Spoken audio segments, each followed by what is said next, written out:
Coming up on Mountain News at 5:30, the stage will be a little less crowded for the third Republican primary debate in Miami. And Ivanka Trump takes the witness stand at the Trump Organization's civil fraud trial. More about how she responded to questions from prosecutors.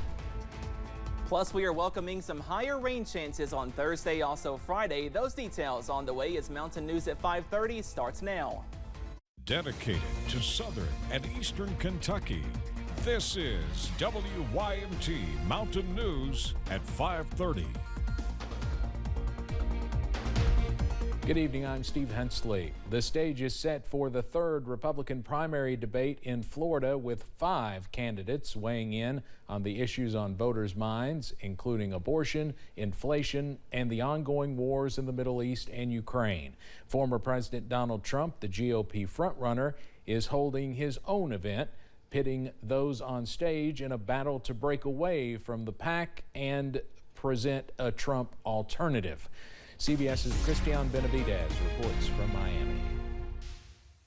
5 Republican presidential hopefuls meet for a third debate tonight, looking to make their case to voters from a stage in South Florida. The state's Governor Ron DeSantis, former New Jersey Governor Chris Christie, former South Carolina Governor Nikki Haley, Senator Tim Scott, and entrepreneur Vivek Ramaswamy are all set to spar on foreign and domestic issues. I think it'll be a good debate. It seems like it's a good setup. The candidates are debating for the first time since the outbreak of war between Israel and Hamas, presenting an opening for Haley, who also served as ambassador to the UN. We've got our dearest friend Israel. They're fighting for their life. Haley is one of the few candidates who've been gaining ground in the Republican primary race. All are hoping to come away as the clear alternative to former President Trump. The GOP frontrunner is skipping the debate here in Miami as he did the first two and holding his own rally nearby in Hialeah. We're going to win the state in a landslide next November, just like we've done twice.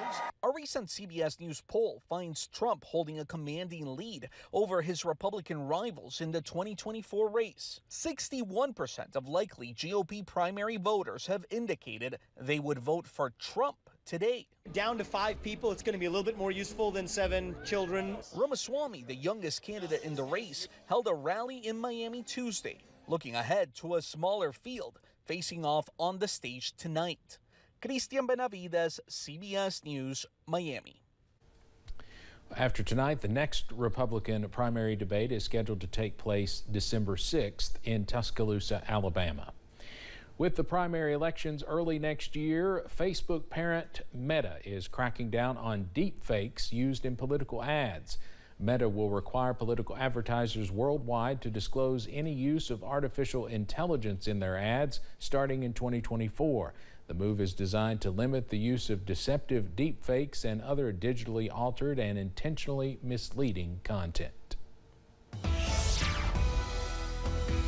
Well, we are on sunset watch across the region this evening. Here's a live look from the WYMT studio, and you can see a nice sunset beginning to take shape back in the distance, all thanks to that haze and that wildfire smoke that will set the stage for a really nice sunset across the mountains this evening. But we are watching out for that fire danger to continue, all thanks to dry, also mild and breezy weather across the region at this hour. Check out these temperatures this evening. We are well above average. 77 for Hazard, 76 in Jackson, also Manchester, and 78 over in Irvin. We should be close to 60, so again, we are well above average, and those winds continue out of the south up to 15 to 20, possibly more than 20 miles per hour as we go into this evening, all thanks to this warm front we talked about yesterday that's now off to the north. So now we are watching out for this cold front back to the west. That will continue pushing off to the east, and as it does that, we are watching out for some beneficial rain chances on Thursday, also Friday. Not going to break the bank in terms of rainfall totals,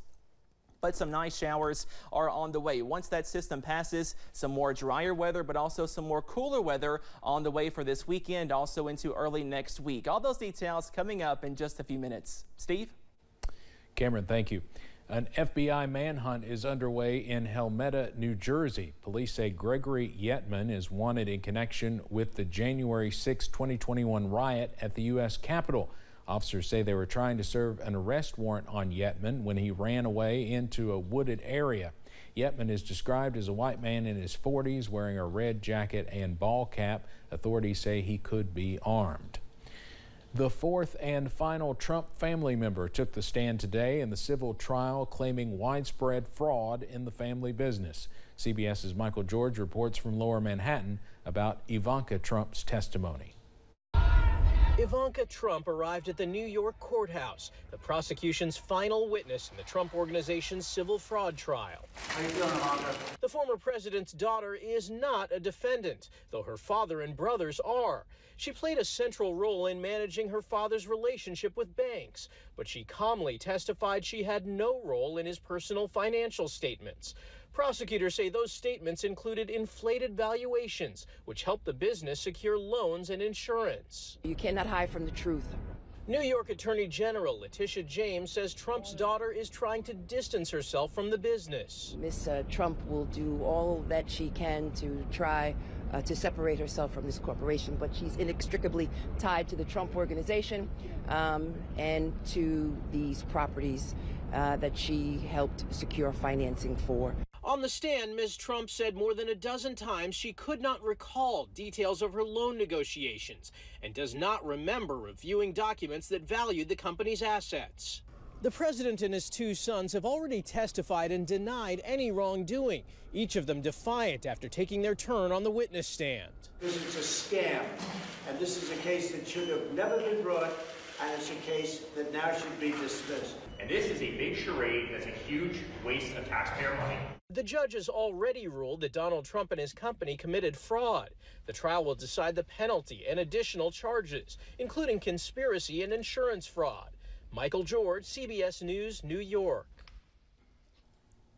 The Attorney General is seeking more than $300 million in penalties and a ban on Trump doing business in New York. The House Oversight Committee will subpoena Hunter and James Biden, the president's son and brother. That is from two sources familiar with the matter. For months, the GOP-led committee has been trying to build a case about the Biden family's foreign business dealings. Committee members are looking for evidence the president committed an impeachable offense. These are the first subpoenas to members of the Biden family directly. 9 days and counting. That's how long Congress has to prevent a potential government shutdown, and so far House Republicans do not have a concrete plan to keep things running. Speaker Mike Johnson and GOP lawmakers in the House went through a series of ideas yesterday, including a short-term spending bill through January 19th. If some Republicans in the House are against any short-term spending bill, Johnson would need Democratic support. Georgia Governor Brian Kemp has extended the state's gas tax suspension until after Thanksgiving. The Republican governor declared a state of emergency last month because of increasing inflation.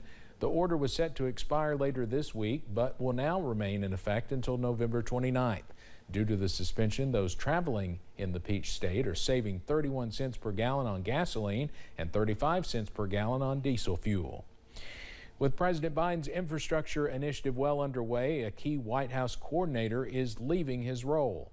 Former New Orleans Mayor Mitch Landrieu is expected to be leaving his job after 2 years. The infrastructure coordinator is expected to leave by the end of the year. Landrieu is expected to continue to support and promote the accomplishments of the historic bipartisan law before he heads out the door. The FDA approved another drug originally developed to treat diabetes for weight loss. It is called Mounjaro, and physicians have already been prescribing it off-label to help obese patients lose weight. The drug, whose generic name is tirzepatide, will be branded Zepbound for the new weight loss indication. One of the more popular drugs for type 2 diabetes, often prescribed for weight loss, is Ozempic. Coming up on Mountain News at 5:30, health insurance and medical billing can be intricate, leading to challenges for many patients as they navigate these systems. We'll have tips on removing medical bills from credit reports and how you can fight back against high bills and debt collectors. And showers are possible as we end the work week, timing out those rain chances after this break.